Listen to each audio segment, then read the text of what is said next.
Descendons dans la mine en quête de trésors. Attention, comme dans tous les grands classiques, un dragon sommeille au fond de la grotte. Ce sera un jeu à moitié d'adresse, puisqu'il faudra manier le marteau pour récupérer des trésors, afin de remplir nos cartes objectifs, pour savoir qui sera le plus riche. Dans ce jeu, nous utilisons le fond de la boîte qui est posé à l'envers sur la table. On installe toutes les pierres précieuses, et chaque joueur a reçu un jeu de cartes de sa couleur, qui sont des objectifs. Sur ces cartes, on y retrouve les couleurs de pierres précieuses qu'on essaie de récupérer. Quand c'est mon tour, je vais prendre le marteau et donner un certain nombre de coups jusqu'à ce qu'au moins une pierre précieuse tombe sur la table. Attention, pas trop de pierres non plus. Au-delà de 8 pierres, la bête se réveille et vous êtes obligé de partir en courant abandonnant vos trésors. Je récupère donc le marteau pour commencer mon tour. Je cherche des pierres bleues et rouges comme indiqué sur ma carte objectif. Je peux choisir le côté sur lequel taper. Des pierres précieuses sont tombées. Du bleu, ça m'intéresse, je récupère. Jaune et vert, c'est pas pour moi, je les remets à l'intérieur, comme les pierres noires qui d'ailleurs sont des charbons et ne font rien du tout. Tour après tour, je vais pouvoir compléter ma carte objectif. Dès que cette carte est complète, je pourrai la mettre face cachée et faire apparaître un nouvel objectif.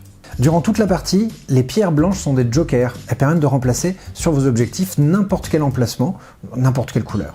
On rajoute à tout ça des objectifs. Sur la table, vous avez un paquet de cartes et si vous remplissez le contrat qui est dessiné, vous récupérerez une pierre blanche, c'est-à-dire un joker. Sur cette carte par exemple, il faut que dans les pierres que vous fassiez tomber, il y ait au moins 2 pierres noires.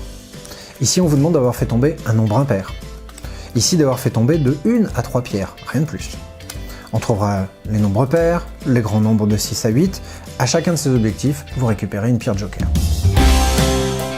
Si vous le souhaitez, vous pourrez rajouter la règle avancée.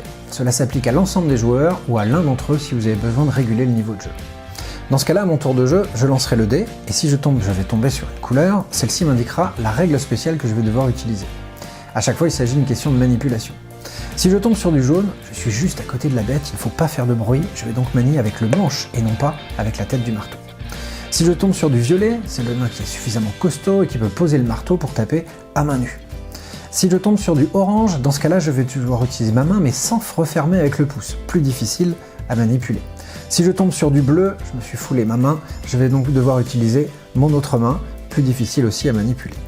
Si je tombe sur du rouge, je me suis endormi et je vais donc devoir jouer avec la tête collée sur la table tout en maniant mon marteau.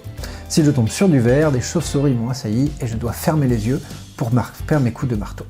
Vous aurez donc accès à plusieurs modes de jeu, mais dans tous les cas, c'est le plus rapide à faire ses objectifs qui remporte la partie.